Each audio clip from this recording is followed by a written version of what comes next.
চলো আজ বানাবো টেস্টি আর ইজি চিকেন র্যাপ। প্রথমে দিয়ে দিলাম পেঁয়াজ বাটা, দেন রসুন বাটা, দেন আদা বাটা, আর ঝালের জন্য একটু লঙ্কা বাটা, সঙ্গে একটু নুনও দিলাম টেস্টের জন্য।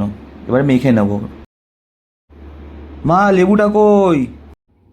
ঘরে পেরি পেরি মশলা ছিল, ওই পেরি পেরি মশলাটাও দিয়ে দিলাম।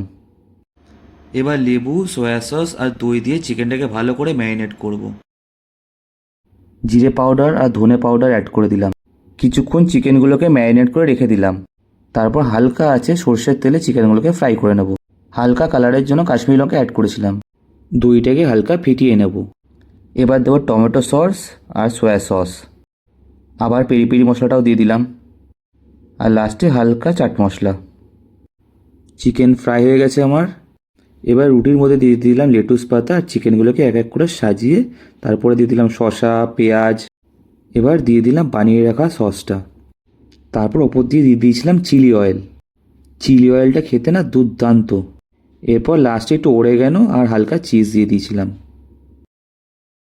তারপর র্যাপটা ভালো করে এবার মুড়ে নেব। বানিয়ে ফেললাম বাড়িতেই চিকেন র্যাপ। লাস্টে হালকা একটু চাটুতে সেঁকে নেব যাতে চিজটা ভালো করে গলে যায়। অসাধারণ অসাধারণ, হেভি হয়েছে। তোমরাও বানিয়ে খাও আর আমাকে কমেন্টে জানিও।